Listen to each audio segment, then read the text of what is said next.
En esta mañana continuamos con esta serie de prédicas que hemos titulado ¿Tiene usted la fe que salva?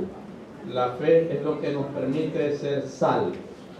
La fe es la que nos permite vivir de manera fiel, de manera obediente a Dios. Es lo que nos garantiza la vida eterna. Amén. Tener la fe que Dios quiere que tengamos, la fe que salva. Por eso hemos estado trabajando todos los aspectos de lo que la fe es. Comenzando por lo que la fe no es, si se acuerdan, luego lo que la fe es, ¿verdad? Ejemplos bíblicos de personas que tenían la fe que Dios pide. Definimos lo que era la fe. Creer como para confiar y obedecer. Y aquí la palabra clave es esa, confiar y sobre todo obedecer.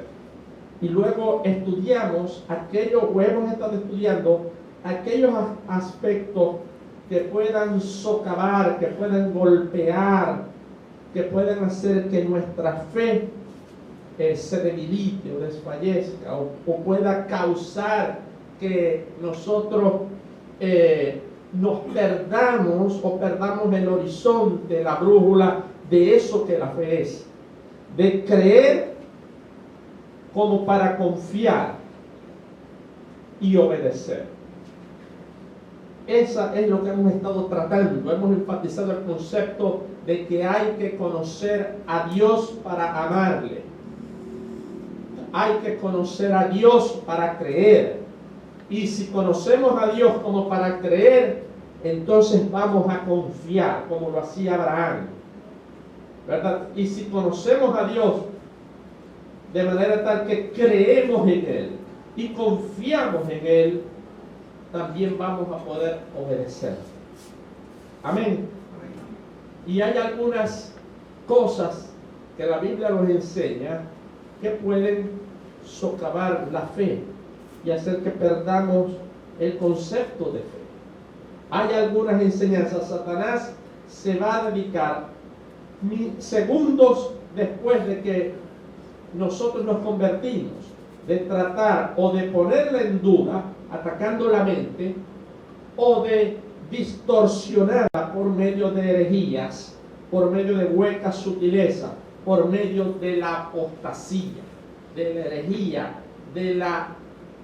del cambio de los principios de fe contenidos en la Biblia. Y para eso utiliza a seres humanos, algunos no creyentes, la mayoría creyentes, para que, habiendo creído y apartándose, yéndose tras las tentaciones de este mundo, ¿verdad?, son instrumentos de Satanás para torcer la fe que una vez fue dada a los santos, ¿verdad? Hemos estado trabajando y trabajamos que el hecho de que una de las cosas que más presenta dificultad a la fe que salva es el problema del sufrimiento, del dolor, de la injusticia, el problema de la adversidad, el problema de la aflicción, las enfermedades. Esos son situaciones que en la vida representan un obstáculo para la fe que salva. Y dimos una explicación bíblica al por qué existe el sufrimiento, el mal, siendo que Dios es poderoso, todopoderoso, sabio, omnisciente, y a la vez nos ama y es bueno. ¿Cómo entonces permite eso? Lo vimos en el mundo, explicarlo en el mundo, por qué existe en el mundo eso. Y a eso le dimos un nombre, se le da un nombre, el problema de la teodicea, de la justicia de Dios. Es justo que Dios permita que una persona buena sufra, que un cristiano sufra. ¿Por qué no permite? El problema de la teodicea. Y lo estudiamos en términos generales y vimos que eso se debe a la desobediencia del hombre de lo que representa lo que Dios le manda, desobediencia que se deriva del ejercicio del libre albedrío humano. Ese libre albedrío que Dios puso en el hombre cuando lo creó, al darle su imagen y semejanza. En ejercicio del libre albedrío, el ser humano decidió desobedecer a Dios, apartarse de Dios, creer que él podía vivir mejor, y de allí se desprende todo el drama que vemos en el mundo de injusticia, de sufrimiento, de maldad. Y luego analizamos, ok, eso se entiende en el mundo, pero ¿qué tal del creyente? Y tuvimos que entender, o tratamos de entender, que para poder entrar a las profundidades de lo que es el sufrimiento en los cristianos, habíamos que analizar el problema del sufrimiento en los creyentes bajo los términos del Antiguo Testamento. Entendiendo que Dios no trata igual con los creyentes que se relacionan con Él bajo los términos del Antiguo Testamento, no es igual que la manera como Él se relaciona con los creyentes que viven bajo los términos del Nuevo Testamento, y esos somos nosotros. Y vimos, amados hermanos, el domingo pasado hablamos del problema del mal y del sufrimiento, justamente en el caso de estos que se relacionan con Dios a través del pacto de la ley, ¿verdad? Y allí vimos que las bendiciones y las maldiciones es lo bueno, pero las maldiciones es lo malo. Estas cosas estaban sujetas al principio de justa retribución, o lo que llamamos la ley de acción y reacción, es decir, que a toda acción del creyente del antiguo pacto le corresponde una justa y apropiada respuesta de Dios. De manera que a los que obedecen la ley de Dios, la Biblia decía que le venían bendiciones, justa retribución. Al que obedece, le va bien. Y al que desobedece, la justa retribución, la reacción a esa acción de desobediencia, es el castigo y las maldiciones. De manera que en el antiguo pacto el sufrimiento se maneja dentro de estos parámetros. La pregunta es, ¿ocurre lo mismo en el caso del cristiano? ¿Existe en la vida de la iglesia esta relación retributiva, esta ley de acción y de reacción en el cristiano? Y la respuesta es no.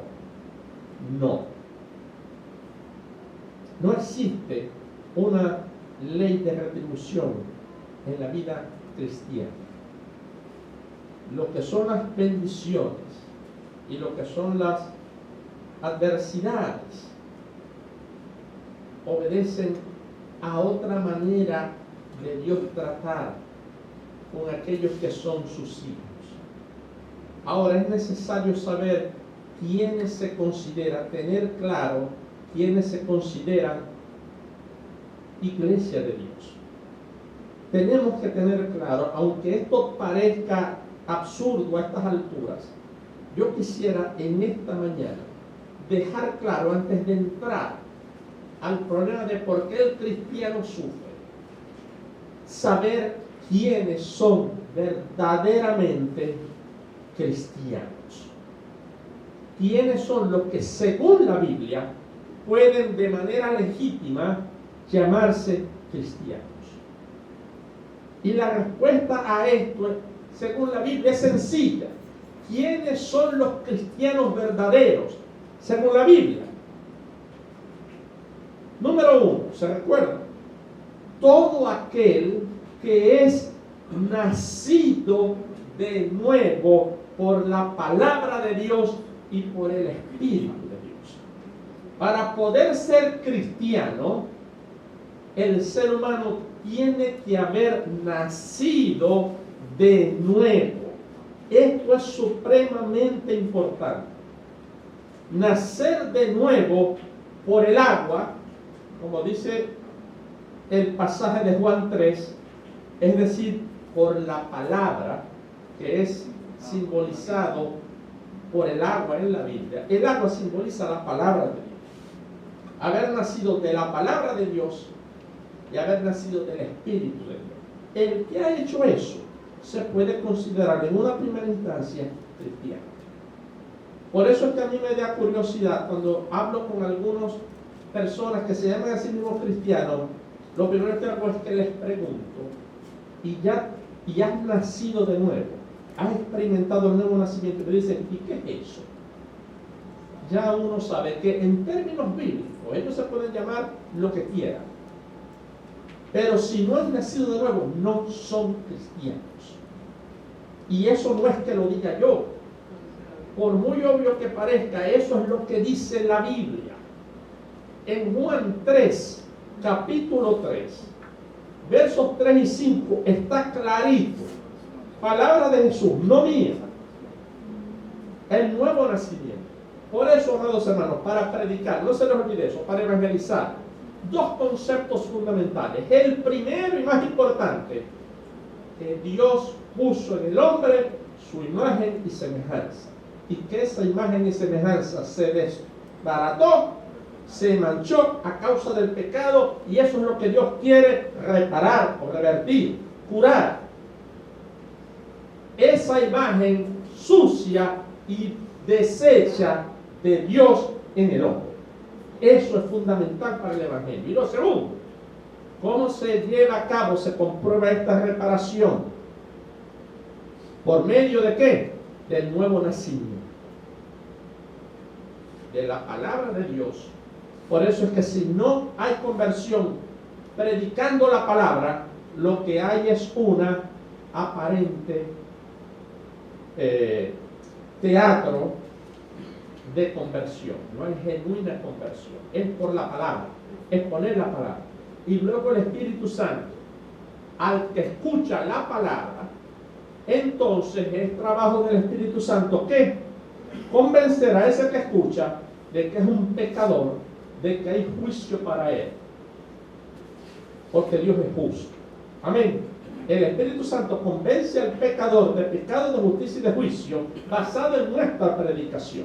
Por eso es que su trabajo no es convencer a nadie. Nosotros no convencemos a nadie. Amén. Nosotros lo que tenemos que hacer es predicar la palabra de Dios, predicar al Señor, la obra del Señor, la persona de Cristo, lo que Él hizo en la cruz. Lo demás no es problema mío. Yo cumplo predicar. El resto que se encargue el Espíritu Santo, porque el problema mío no es. Y yo no soy de los que quiere asumir el rol de otro, porque nadie puede llenar el rol del Espíritu Santo. Hay iglesias y hay personas que tratan de convencer predicando, y entonces ustedes van a ver juegos de luces y una musiquita melódica, ¿verdad? Y una especie de ambiente que trate de convencer. Eso no es de Dios. Los apóstoles no tuvieron ni micrófonos, ni luces, ni música, ni instrumento. Ellos predicaban con poder y la llenura del Espíritu Santo, y la obra la hacía ¿quién? El Espíritu Santo, no los nuestros. Entonces hoy no sé si han visto predicadores con la musiquita, van a predicar, es que suba rápido el piano, ¿no? Para la musiquita, y ponen la música bajita, como para ayudar al Espíritu Santo a hacer la obra. Ustedes pueden creer eso.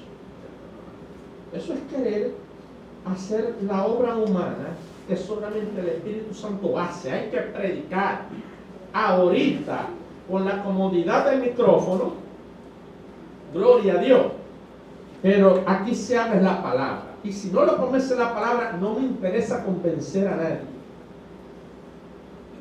Lo convence la palabra y el Espíritu Santo. Amén. Ese acto produce en el perdido que nazca de nuevo. Y mira lo que dice Juan 3 y 5.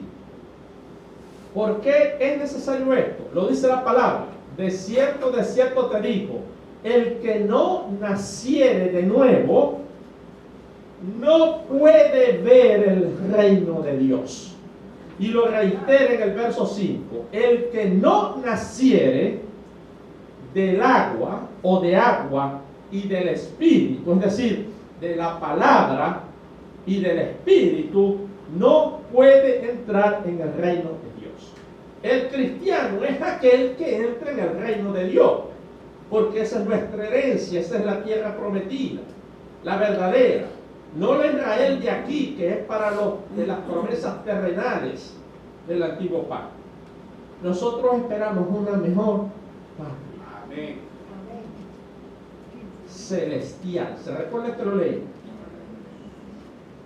Amén. Ese es el reino de Dios, el reino de los cielos. Ahora, sobre el cristiano hereda eso. Pero para entrar, ¿qué es la condición? Nacer de nuevo, de la predicación y del Espíritu Santo. Amén. Esto debe quedar claro. Y la Biblia enseña también, amados hermanos, que todo aquel que nace de nuevo, atención con él, nacer otra vez es pasar a ser hijo de Dios. Amén. Porque nacemos de nuevo, pasamos entonces a ser hijos de Dios. Y esto queda claro. Son cosas sencillas, pero quisiera que la tengamos claro. El que nace de nuevo es adoptado, pasa a ser hijo de Dios. ¿Cómo? ¿Por qué lo sé? Por lo que dice Juan 1, del 12 al 13. Mas a todos los que le recibieron, a los que creen en su nombre, miren lo que dice, les dio Dios la potestad, les dio Dios el derecho de ser hechos hijos de Dios. No es como dicen por ahí algunos, ¿no? Que todos somos hijos de Dios. Sí, Luis, sigue creyendo. No todos somos hijos de Dios. No nacemos hijos de Dios. Esa es una mentira que enseña la iglesia tradicional. Todos somos criaturas de Dios. El ser hijo de Dios, para eso tenemos que nacer de nuevo y ser adoptados como hijos. Lo dice Juan 1, 12 al 13. Mas a los que lo recibieron, a los que creen en su nombre, les dio potestad Dios de ser hechos hijos de Dios. Y como siempre digo, para recibir a Cristo, o recibir a Cristo, a todos los que le recibieron. Entonces esto es base para muchas iglesias y pastores. Hermanos, ¿cuántos quieren recibir al Señor? Pase adelante, repita conmigo, yo te recibo, Dios. Eso no es lo que el texto dice.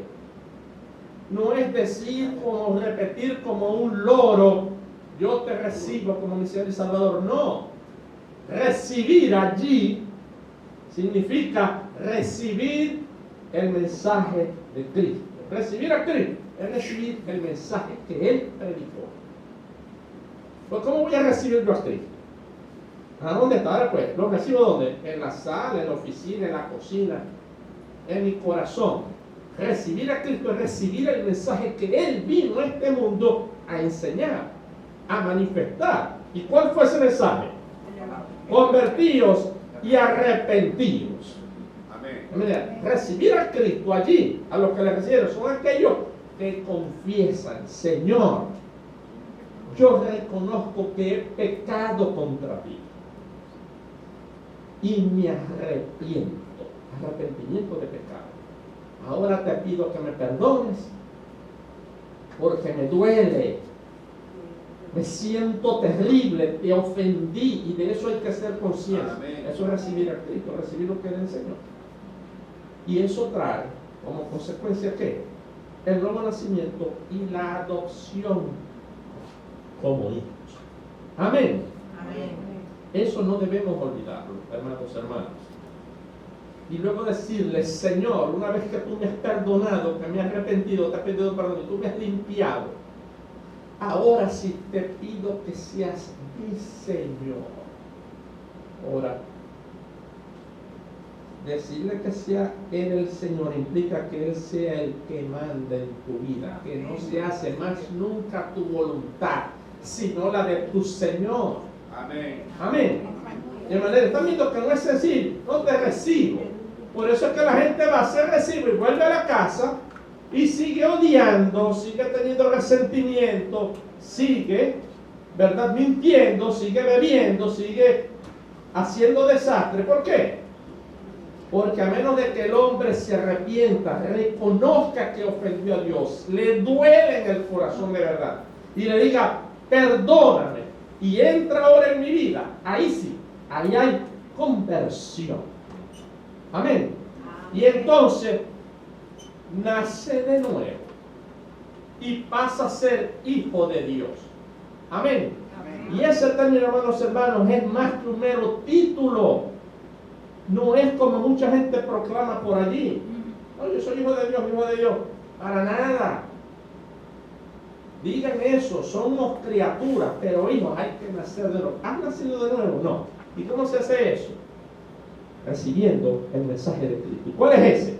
Arrepentidos y convertidos y confesar nuestros pecados, para que sean perdonados y del cielo te vengan tiempos de refrigerio. Amén. Ok, dale pues. Y se convierten, ahí hay nuevo nacimiento. Pasan a ser hijos de Dios. Y entonces son cristianos de verdad. Y al ser cristianos de verdad son iglesia. Y luego comienza el trato de Dios con su iglesia de bendiciones y de no bendiciones en la vida de la iglesia. Y esto hay que analizarlo bien para entenderlo. Y se nace de nuevo, amados hermanos, además no en términos físicos, en términos materiales, porque esto ya ha ocurrido cuando nos engendraron biológicamente nuestros padres terrenales. Nacer de nuevo significa nacer otra vez espiritualmente, nacer o ser engendrados directamente por Dios. Y es lo que dice Juan, completando ese versículo que le sigue el número 13. Miren bien, ¿cómo es este nuevo nacimiento para ser hijo de Dios? Los cuales no son engendrados de carne ni de sangre, ni de voluntad de carne, ni de varón. O sea, no nacer humanamente. Es nacer de arriba, nacer de Dios. Y si Dios es el que te hace, ¿qué pasas a ser? Su hijo, por adopción. Amén. Amén.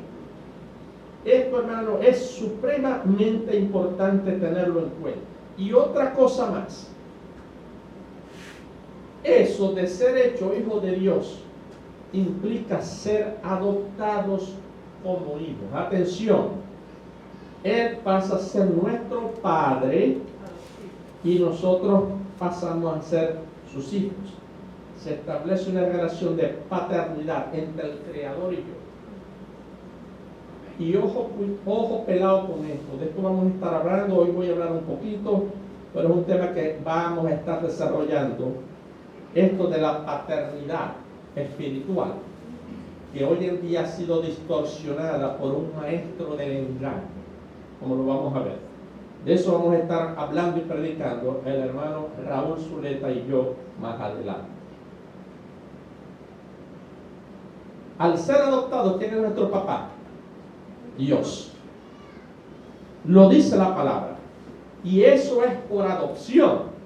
Gálatas 4, al 6. Pero cuando vino el cumplimiento del tiempo, Dios envió a su Hijo, nacido de mujer y nacido bajo la ley, para redimir, para rescatar, para salvar a los que estaban bajo la ley, a fin de que recibiésemos la adopción de hijos. Y esto es lo tremendo, hermano, qué bello. Y por cuanto somos hijos, Dios envió a vuestros corazones el espíritu de su Hijo. La paternidad implica que Dios nos ha dado para morar en nuestro corazón el Espíritu Santo. Y por ese espíritu decimos nosotros, Padre, Padre. Abba, en hebreo, Padre. Abba, Padre. Padre, Padre. Porque somos hijos, nos reconocemos como nuestro Padre. Lo reconocemos como nuestro Padre. ¿Sí o no? Amén. Amén. Amén. Si usted dice amén, prepárese porque esto tiene implicaciones, según la Biblia. tenemos que ser obedientes a nuestros padres. Amén. Amén. Y recibir de nuestro Padre la corrección, la disciplina y el castigo. Y eso va a explicar mucho del sufrimiento en el creyente. Amén. Amén. De manera que si dice Padre, Padre, prepárese. Porque si lo dice de verdad, con entendimiento, porque tiene la identidad de la paternidad, la real, la bíblica, no la que es un diablo que hay por ahí engañador, que tiene mucha audiencia y que el cristiano enseña, y ahora les muestro una guindita de ese engaño. Amén. Y miren miren lo importante que es esto, que lo reitera Pablo cuando le escribe a los romanos, en el capítulo 8, 15. Me estoy haciendo entender, hermano, me están siguiendo. Miren que vamos por partes. Esto es importantísimo. Pues no habéis recibido el espíritu de esclavitud para que estéis otra vez en temor. ¿De qué temor habla de esto? Del temor de la incertidumbre, de la ignorancia. Ahora sabemos quiénes somos y por qué somos y cómo y para qué. Amén. Habéis recibido el espíritu de adopción por el cual clamamos, y te repite: Padre mío, soy tu hijo. Y si soy tu hijo y usted dice Abba, Padre, usted tiene que obedecer. Amén. Amén. Y estar dispuestos a recibir castigo, corrección y disciplina. Ay, es que Dios no castiga a nadie. Hermano, a mí me tienen hasta aquí los que se dicen cristianos, esos de la religión tradicional, cuando dicen, no, eso es y que Dios castiga, Dios no castiga. Sí, Luis, entonces tenéis que buscarte ya no un tipes, tenéis que buscarte un compresor y una pistola para borrar de blanco todos los versículos que hablan que Dios al que ama castiga, como el Padre castiga al Hijo que ama. Eso no es. De manera, amado hermano, que no es el cristiano el que se da golpes de pecho diciendo yo soy cristiano. Ese no es el verdadero cristiano. Ni el que se le mantiene con la Biblia bajo el brazo. Ni el que es capaz de recitar de memoria versículos bíblicos sin fin. Ni el que es especialista en exégesis o hermenéutica y tiene muchos libros. Por ahí hay un pastor que tiene muchos libros y es especialista, pero eso no lo hace cristiano ese pastor. Tampoco tiene muchos títulos de seminarios bíblicos. Tampoco necesariamente el cristiano es aquel que tiene 40 años en la iglesia, como uno que yo conozco que viene a esta iglesia. Eso no lo hace cristiano. Orlando, yo tengo 40 años en la iglesia. Eso no lo hace cristiano. Ni tampoco los que van a los cultos todos los domingos, ni tampoco es aquel que hace milagros, o el que es próspero económicamente. Tampoco lo es aquel que ha hecho un voto de pobreza y no le gusta tener nada. Eso no es ser cristiano. Tampoco aquel que tiene o asiste a una congregación grande y famosa. El verdadero cristiano se define de una manera sencilla.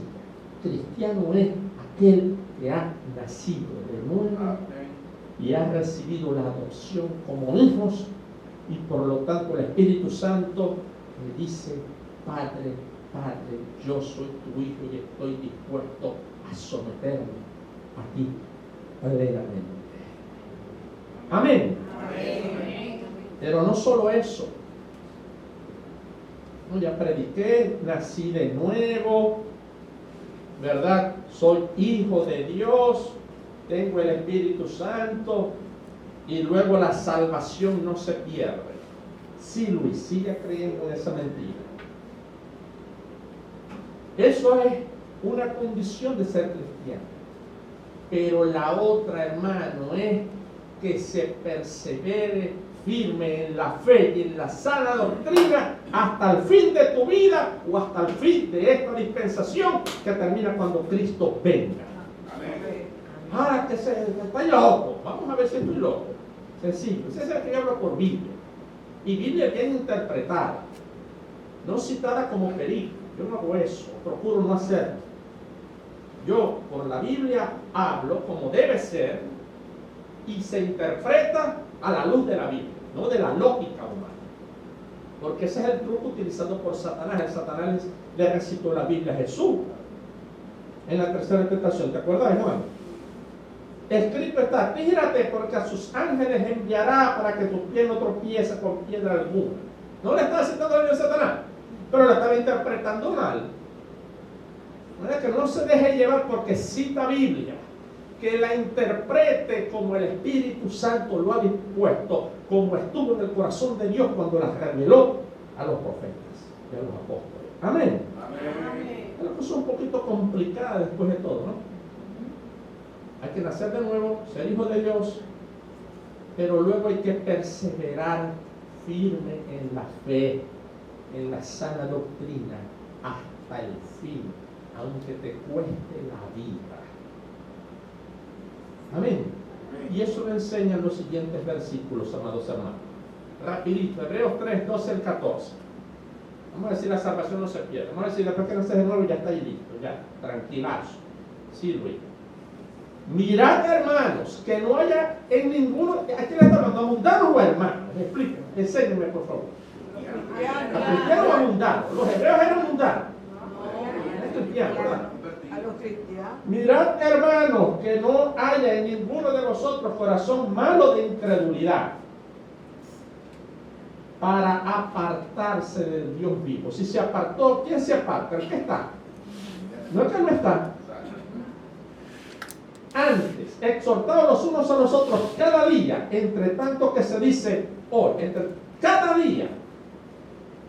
No que te exhorto y mañana ya te sirve, no, cada día, exhortación en la sana doctrina, para que ninguno de vosotros se endurezca por el engaño del pecado que todavía sigue en nuestra carne y se llama concupiscencia. ¿Qué no es? ¿O es que cuando nos convertimos Dios se lleva la concupiscencia? Si eso fuera así, no dijera batallar con los deseos carnales que batallan contra el alma. Someter la carne para que salga el espíritu. Amén. Amén. Hacer morir lo carnal, lo terrenal en vosotros. No dijera eso. Y mira lo que dice: porque somos hechos participantes de Cristo. Amén. Amén. Claro que sí. Con tal que retengamos firme hasta el fin nuestra confianza del principio. ¿Qué le parece? Se verá, amados hermanos. Y este otro pasaje, Hebreos 2, 1 al 3. Por eso es necesario que prestemos más atención a lo que hemos oído, no sea que perdamos el rumbo. Y ustedes saben que hay que seguir el camino, puestos los ojos en Jesús, sin perder la mirada de la cruz. Hay gente que se desvía del camino, pierden el rumbo, porque si el mensaje anunciado por los ángeles tuvo validez, como para que toda transgresión y desobediencia recibiera justo castigo, ¿cómo escaparemos nosotros si descuidamos una salvación tan grande? ¿Se puede descuidar la salvación? No. Según la Biblia, sí. Puede descuidar la salvación. Y si descuidáis la salvación, ¿qué es lo que te viene? ¿Cómo vas a escapar? ¿De qué? Del justo castigo que recibió la desobediencia y la transgresión. Amén. Es complicado, pero es sencillo. Segunda de Pedro 3, 14, 17. Por lo cual, oh amados, estando en espera de estas cosas, ¿qué cosas? La venida del Señor, nuestra patria verdadera, el avión que nos lleva a la tierra verdadera prometida, a la Jerusalén celestial. Estando en espera de estas cosas, procurad con diligencia ser hallados por Él sin mancha e irreprensible. Es decir, que te podéis manchar y se te puede reprender. En paz, y tened entendido la paciencia de nuestro Señor Jesucristo, que es para salvación. Así que vosotros, amados, sabiendo de antemano estas cosas, guardaos, es decir, cuidad,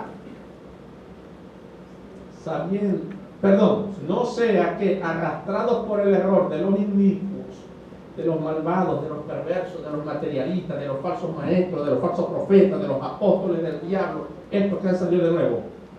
Guardaos, no seas arrastrado por el error de esta gente. ¿Y qué? Y caigáis de vuestra firmeza. Hermanos, ¿se acuerdan el versículo? Salvo siempre salvo.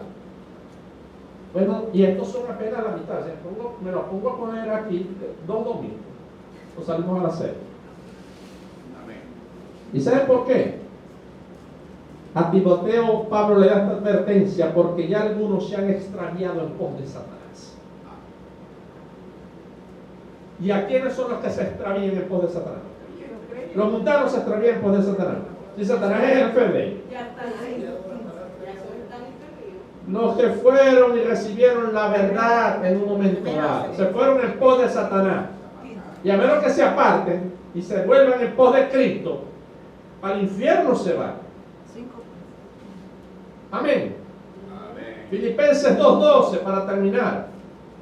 Una exhortación hermosa que yo les hago a ustedes y a mí mismo esta mañana, primer domingo del año.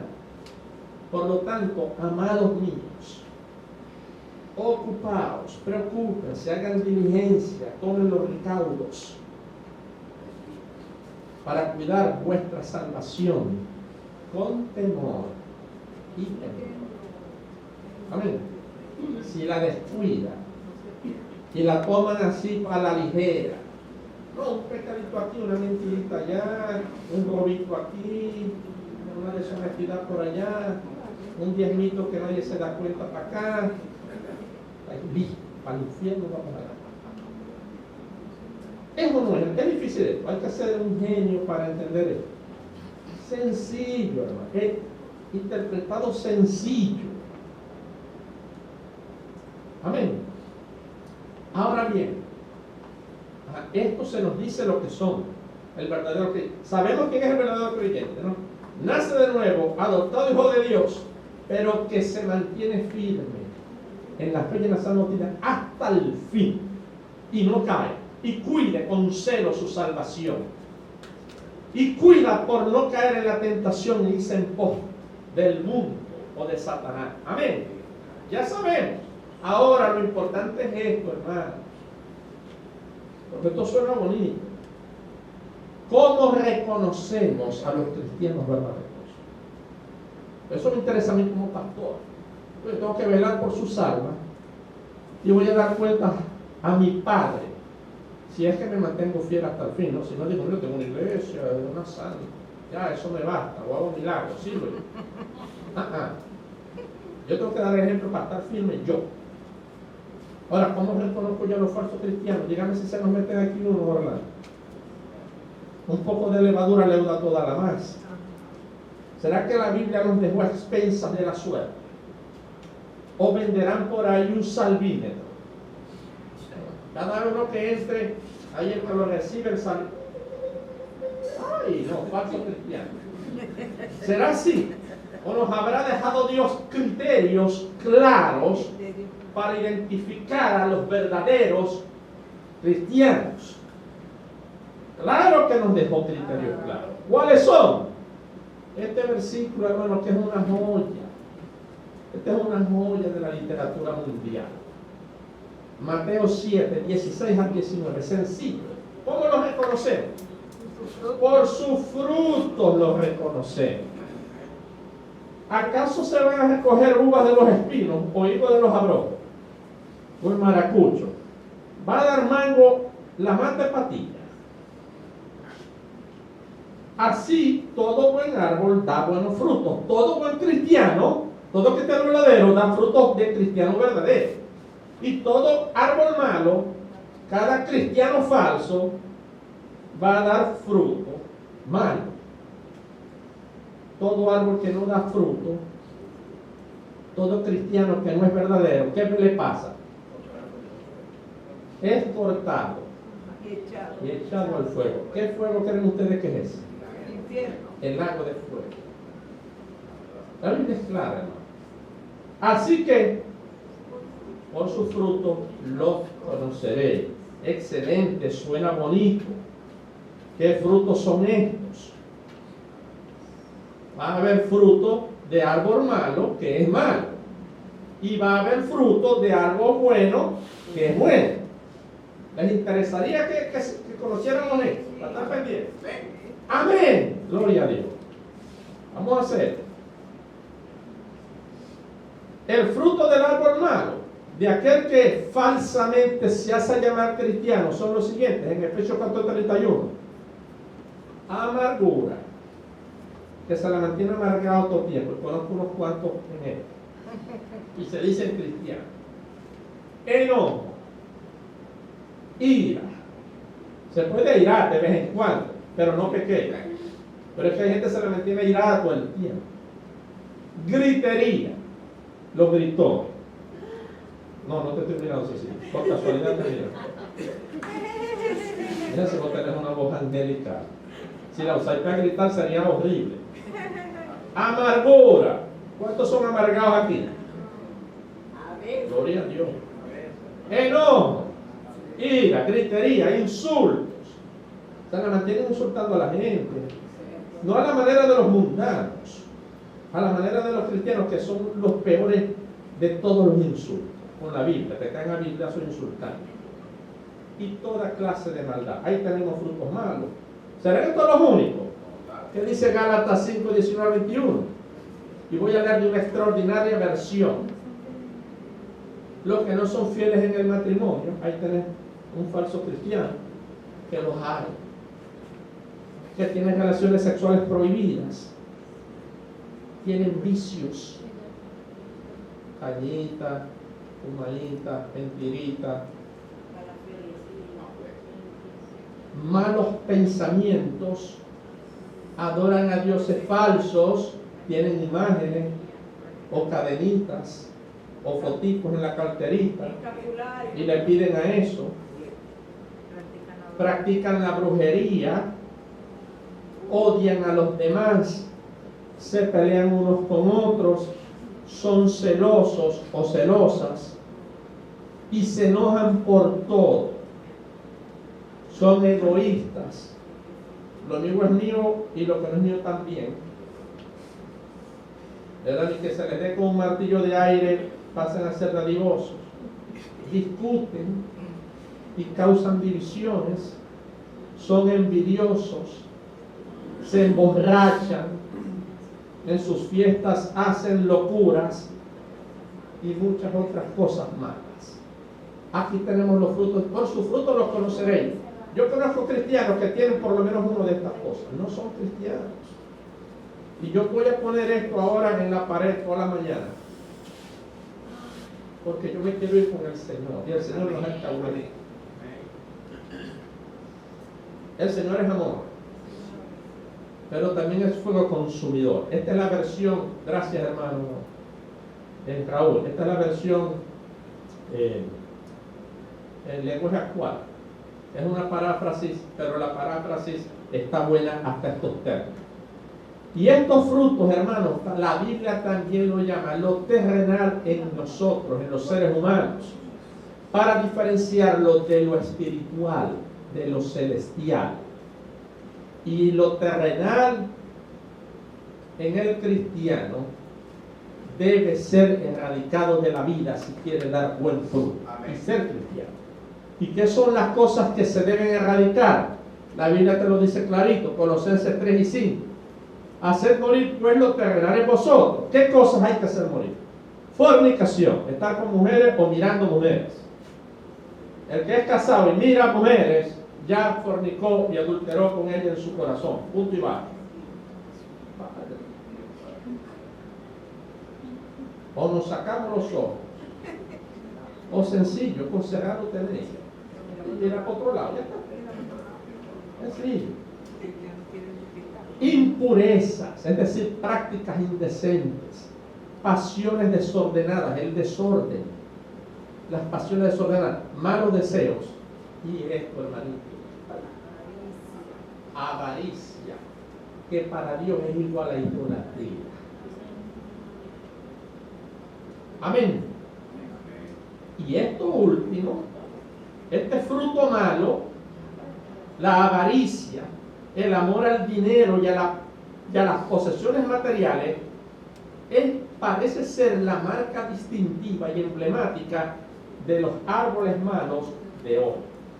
Es decir, de los falsos cristianos hoy. Los que solo hablan de prosperidad, de sembrar, de pactar, los que solo se interesan por estar bendecidos, esos de los que el apóstol Pedro en su segunda carta ya nos advertía. Lo que yo amo de la Biblia es que ya todo se nos ha sido dicho de antemano. ¿Cómo vamos a caer en él? Hermanos, ejemplos de avaros sencillos, lo dice la Biblia, segunda de Pedro 2, 1, 3, pero hubo también falsos profetas en el pueblo. Como habrá hoy falsos maestros, falsos predicadores, aunque hagan milagros, aunque muevan montañas, falsos predicadores que introducirán encubiertamente herejías destructoras y van a negar aún al Señor que los salvó. Y hay ejemplos en televisión, en enlace como Arroz. ¿Y cuántos no lo siguen? Y muchos, lamentablemente, seguirán sus disoluciones, sus disparates, sus blasfemias, por causa de los cuales el camino de la verdad, el Evangelio santo, sagrado, que te enseña a dar sin esperar nada a cambio, a dar de gracia lo que de gracia recibiste, que no se cobra por orar, que no se piden pactos, ni te piden inscripciones para que un apóstol te dé un trato especial y quede bajo su cobertura. Eso es del diablo, hermanos. Por eso el Evangelio está siendo blasfemado y burlado en los mundanos. Pero lo que hacen es pedir cobre. Y por la avaricia, miren lo que dice, harán mercadería de ustedes, que es lo que hacen con los evangélicos bobos, que se dejan robar por los mensajes de estos engañadores, que con palabras sutiles, como lo dice la Biblia, encubiertamente introducen herejías destructoras y llegan a negar a Cristo. Hay un hijo del diablo de estos que dice que la paternidad, el principio de ser padre, Dios lo transfirió a la paternidad espiritual de los apóstoles de hoy.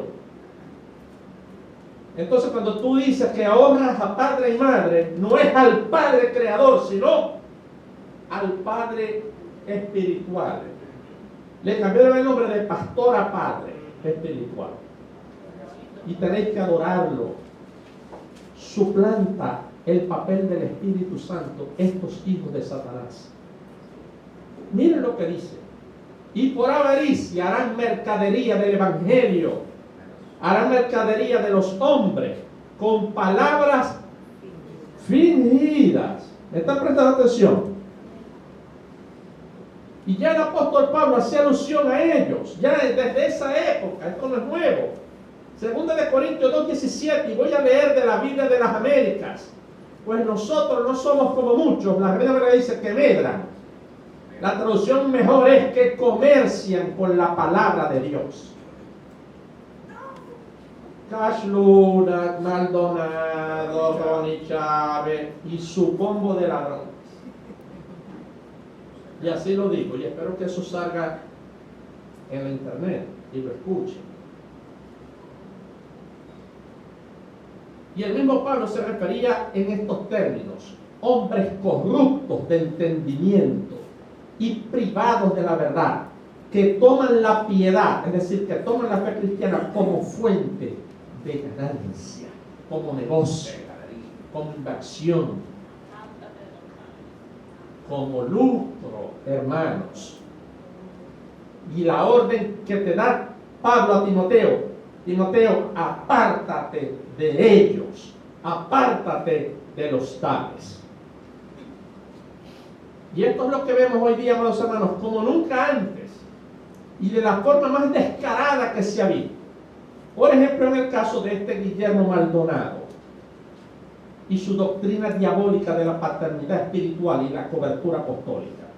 Y por ahí me han llamado: hermanos, el Señor te manda a decir por medio del Espíritu Santo que dejéis de hablar mal de Maldonado y de Cash Luna. Sí, hermano, el pastor cuida el rebaño de los lobos. Así es. Él que enseña a las ovejas a identificarlos para que los pateen y se aparten de ellos. Porque si no lo hace el pastor, ¿quién lo va a hacer? ¿Satanás? Hermano, miren esto. Esta es la inscripción para someterte a la paternidad de Maldonado. Estos son los beneficios, ¿verdad? Estos son: si das $20 te toca un CD, una tarjeta de membresía, un libro gratis, un boletín informativo y una tarjeta de Navidad. Si dais 50 se te suma, aparte del CD, el libro, lo mismo, pero se le añade entrada preferencial en los primeros puestos a sus eventos. Cabina de socio VIP, o sea, no te vas a sentar a cualquier lado. A los que pagan a él por ser el padre, no le vienen ciertos beneficios. Esto hace recepción de personas y en base a plata. Regalito. Regalo de Navidad. No, eso también te cae, ¿no? Yo quiero la última. Dale, mensual. Llamada conferencias en vivo. O sea, podés llamar al tipo en vivo y él te atiende, ¿no? Y asistencia preferencial al evento. Estas tres: llegar al town hall cada vez que podáis hablar con él una vez al mes y que tengamos un asiento preferencial, te lo ganas $100 y $10,000 al año. Pero hay una membresía que se llama la Corte del Rey. Si queréis pertenecer a la Corte del Rey, tenéis que pagarle a este ladrón 50,000 bolívares al año. ¿Ustedes saben lo que son 50,000 bolívares? Dólares, 50,000. ¿Ustedes saben que hay que luchar para ganarse $50,000 al año? Ni en Estados Unidos, son más de $4,500 al año. Cualquiera no se gana eso. ¿Usted gana eso? Claro que no. Pero si le dais a él, a tu padre, $50,000 al año, pasáis a formar parte de la Corte del Rey. El rey es él. Claro, y vas a recibir estos otros beneficios que nomás la tiene la Corte del Rey, del Ministerio Internacional del Rey Jesús. La gente cree que el rey es Jesús, el rey es él.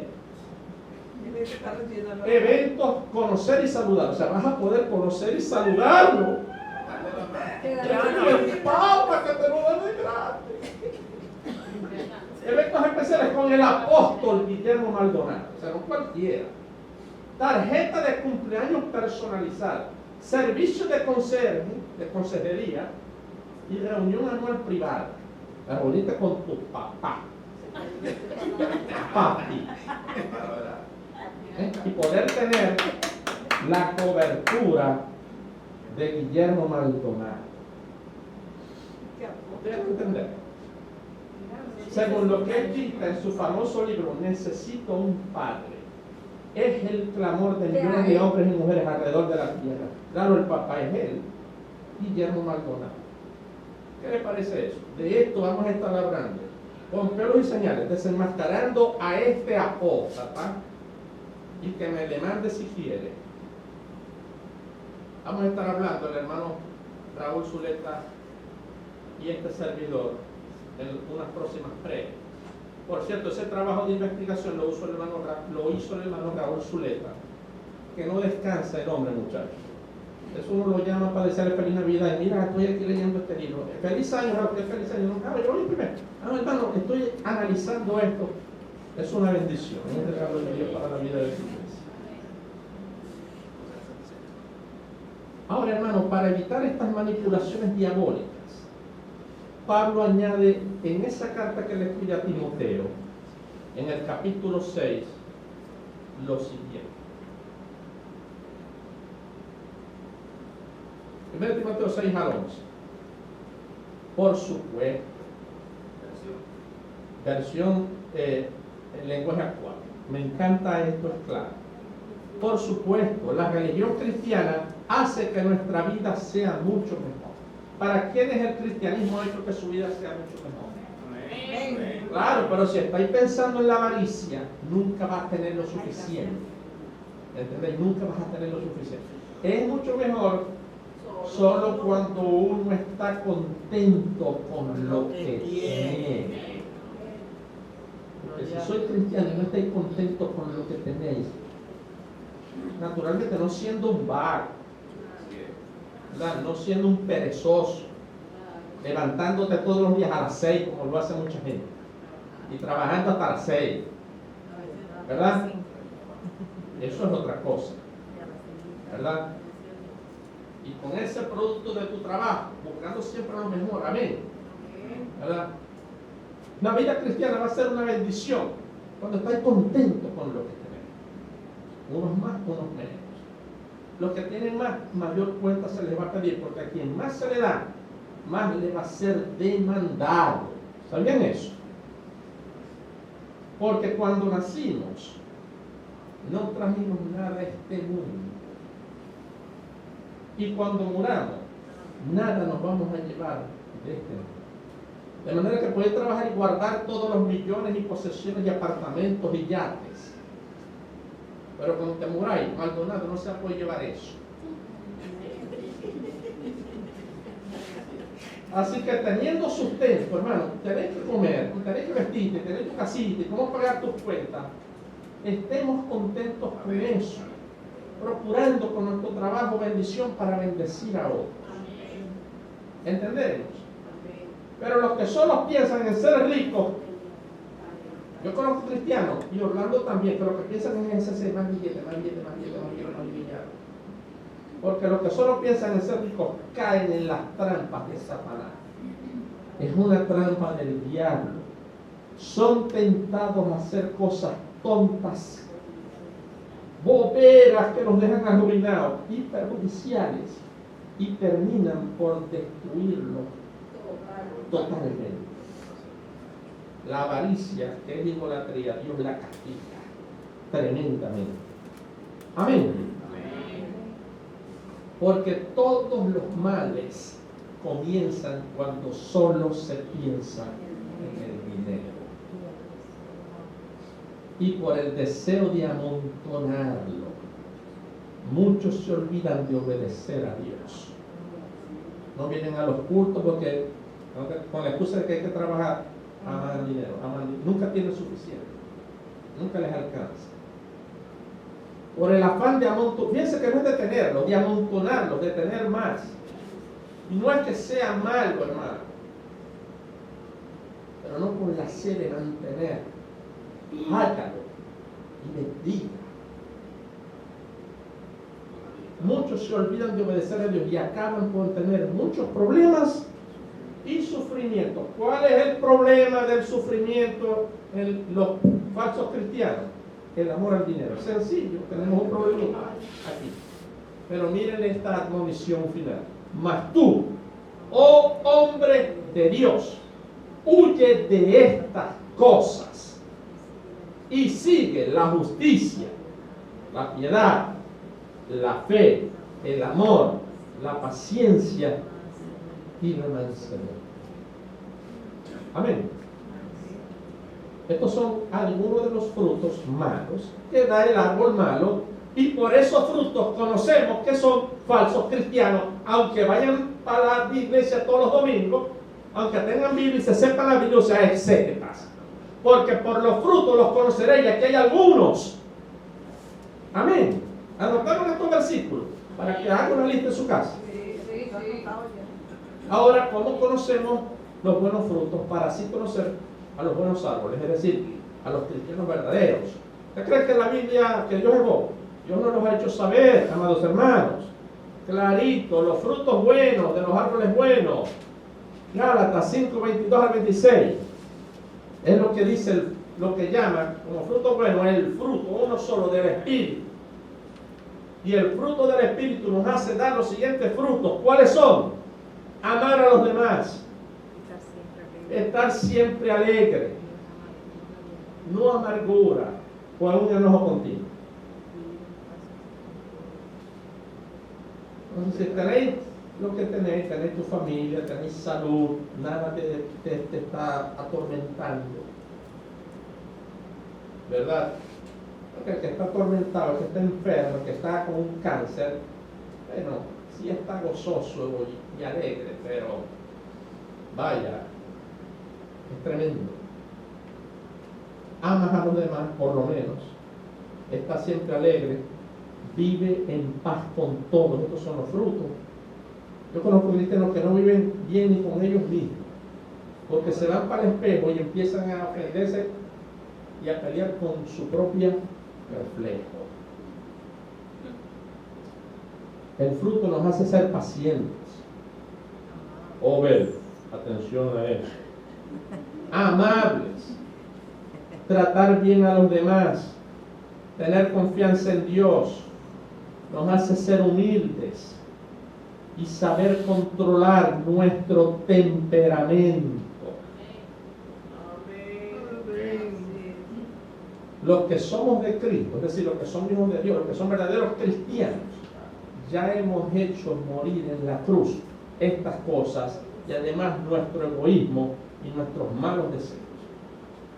Y si el Espíritu de Dios ha cambiado nuestra manera de vivir, entonces debemos obedecerlo en todo, no siendo orgullosos, ni provocando el enojo, ni la envidia de los demás por creernos mejores que los otros. Amén. Amén. Y por esta razón deja claro las Escrituras lo siguiente, Mateo 7:21. No todo el que dice Señor, Señor, entrará al reino de los cielos. ¿Cuál es la condición para entrar al reino de los cielos? ¿Se acuerdan de Juan 3? 5. Nacer de nuevo. No es el que me dice Señor, Señor, es cristiano verdadero y por lo tanto va a entrar al reino de los cielos. ¿Saben quién va a entrar al cielo por ser cristiano verdadero? Por permanecer hasta el fin. Aquel que hace la voluntad de quién? Del Padre. Pero no de Maldonado, del verdadero Padre. El Padre que está en los cielos, no en Miami. Amén. Amén. Muchos me dirán en aquel día, el Señor se las sabe todas y mil más. Así no le toma el pelo a nadie. Esos que se compran el pertenecer a la corte del rey, con esos 50,000 dólares, muchachos, ¿sabes lo que hacemos nosotros con eso? Compramos el puente sobre el agua. Tenemos culto en la mitad. Muchos me dirán en aquel día, Señor, Señor, no profeticé en tu nombre, y en tu nombre eché fuera demonios, y en tu nombre hice muchos milagros. Y entonces les declararé, no os conocí, apartaos de mí, hacedores de maldad.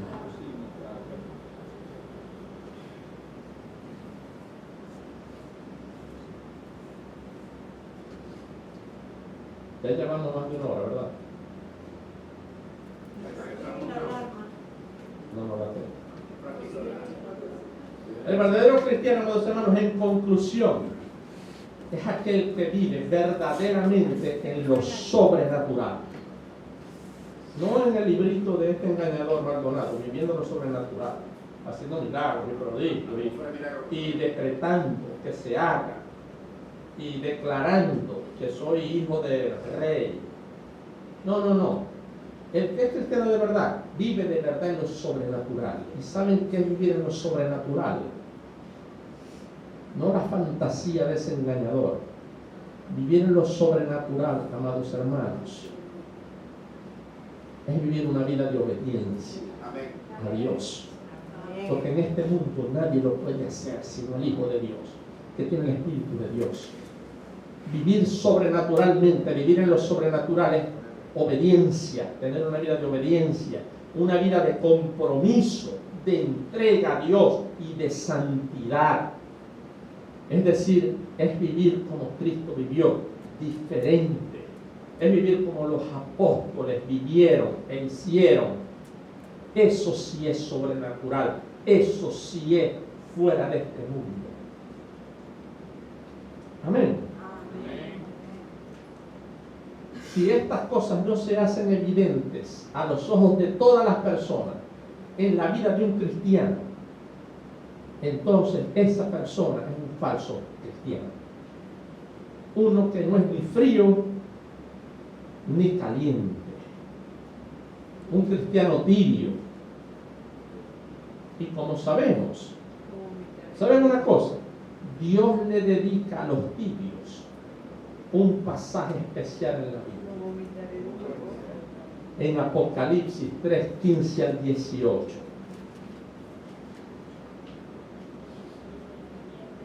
Yo conozco tus obras. Dios conoce las obras de todos nosotros. ¿Es o no es?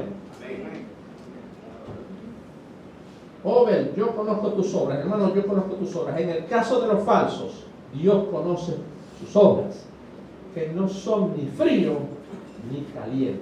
Y miren lo que dice el Señor. Ojalá que fueras frío o caliente, pero por cuanto eres tibio y no frío ni caliente, yo te vomitaré de mi boca. ¿Y por qué se tibio? Mira la importancia de la avaricia aquí. Porque tú dices, yo soy rico y me he enriquecido y no tengo necesidad de ninguna cosa. Eso soy caliente porque yo confieso prosperidad. Yo decreto y revoco el espíritu de pobreza. Yo lo tengo todo. Yo soy bendecido, prosperado y en victoria. Bueno, tú puedes decir eso, pero mira lo que le dice el Señor. Pero tú no sabes que a mis ojos no eres más que un desventurado, miserable, pobre, ciego y desnudo. Por tanto, yo te aconsejo que de mí compres oro refinado en fuego para que seas rico de verdad.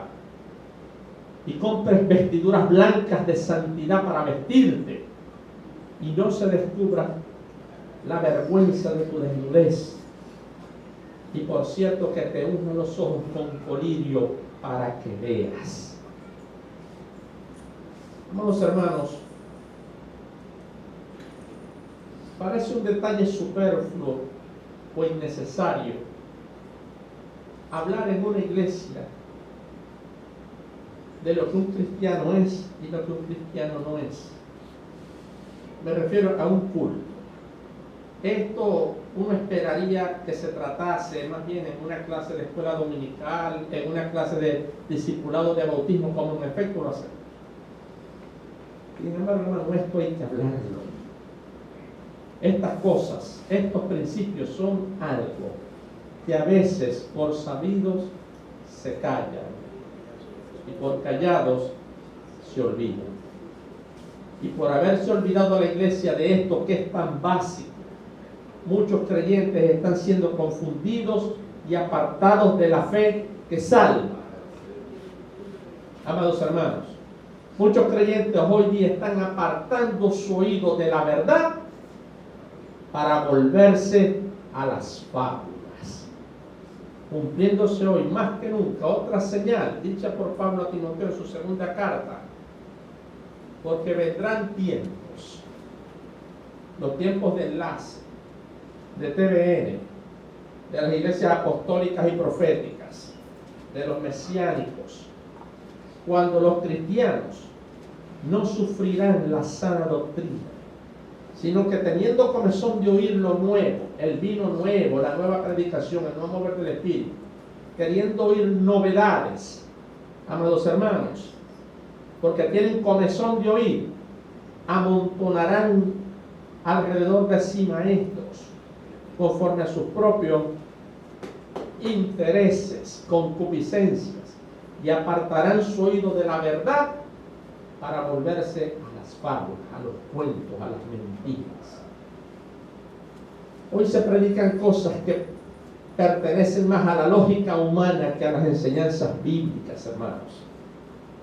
Se habla de éxito, de superación personal, de prosperidad material, de que el cristiano no puede pasar por dificultades, de que no puede nadie estar afligido, de que siempre se tiene que estar bendecido, prosperado y en victoria. Pero este bendecido, prosperado y en victoria no es en lo espiritual, es en lo material, en lo económico, en lo social. Se le dice a los cristianos que no se puede estar enfermo, que toda esa enfermedad es del diablo. No puedes tener el virus, por otro, eso es del diablo. Eso no te pertenece. Se le dice que no se puede atravesar por un momento de dolor, de angustia, de sufrimiento. Porque si lo haces, si tu vida no va perfecta según los cánones del mundo, entonces te falta fe. Estás bajo maldición. Tienes maldición generacional. No has atado al diablo, estás en pecado. O no has decretado ni has desatado la victoria y las bendiciones.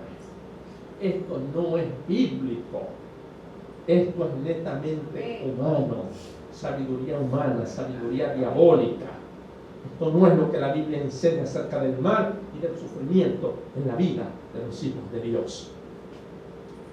Para el creyente que vive bajo los términos del nuevo pacto, y con esto termino, el pacto de la gracia, hermano, las bendiciones no se centran en las cosas de este mundo, en lo terrenal, porque lo terrenal es pasajero, forma parte de este mundo y de su sistema, de este siglo, que tiene por príncipe Dios, no a Jehová de los ejércitos, sino al diablo. En el caso de la iglesia, sepa que a diferencia de los hebreos, las bendiciones no pertenecen a este mundo, no son terrenales, son esencialmente espirituales. Amén. ¿Usted entiende eso?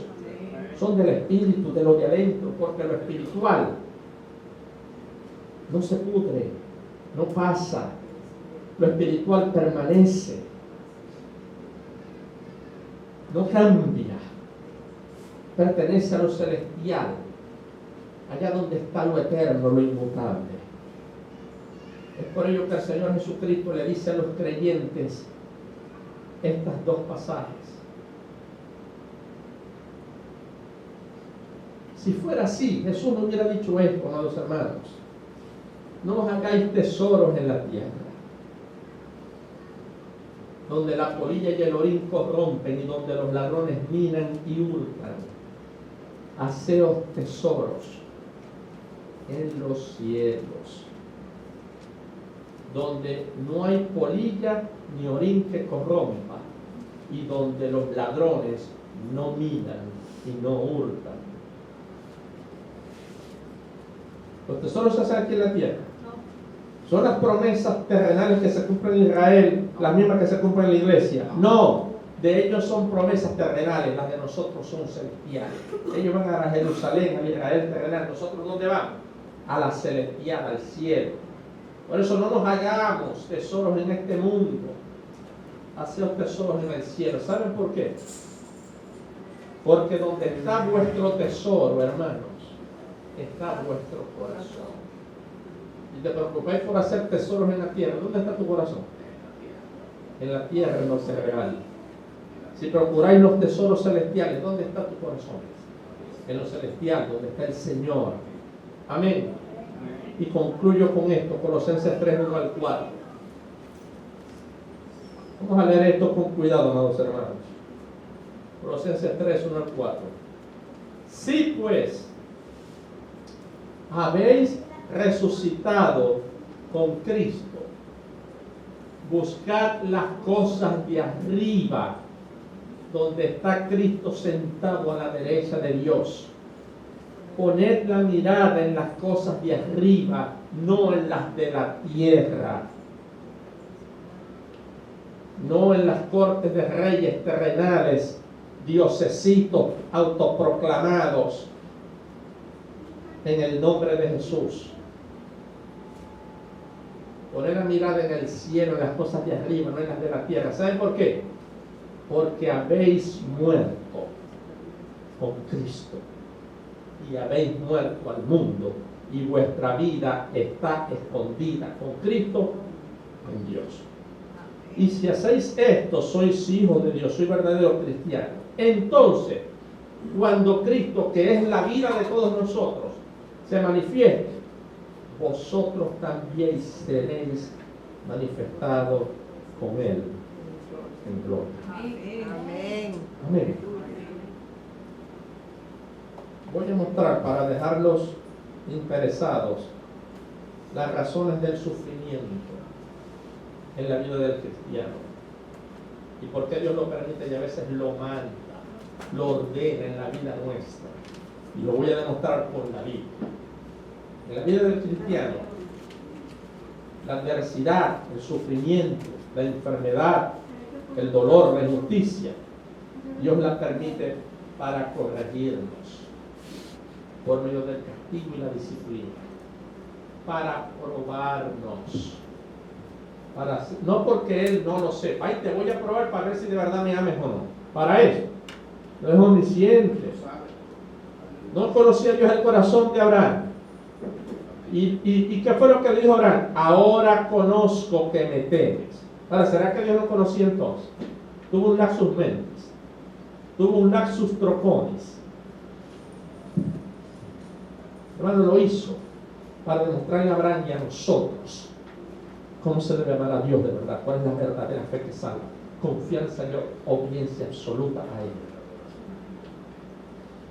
para corregirnos, para probarnos, y esto con el fin de moldearnos y de formarnos, amados hermanos, para ser mejores cristianos, mejores hijos, porque si usted es padre, usted quiere lo mejor para su hijo, usted quiere formarlo, usted quiere modelarlo, moldearlo para que sea el mejor. Dios lo hace igual para hacernos mejores hijos suyos en todos los ámbitos de nuestra vida. Y por último, Dios permite el sufrimiento en sus hijos, porque con esto Dios abofetea a Satanás y le demuestra a los que me aman, no cae en tu tentación, aunque le quites todo, incluyendo la salud. Ese me ama, ese no me niega, ese entiende que yo soy el todo en su vida y que si muere enfermo, sabe que cuando muera se va al paraíso conmigo y algún día lo voy a levantar sano para que vivamos con él en el cielo por toda la eternidad. Esta sí es la doctrina verdadera del sufrimiento y del mal en la vida del cristiano. Amén, hermanos. Y de esto vamos a continuar hablando los domingos que vienen.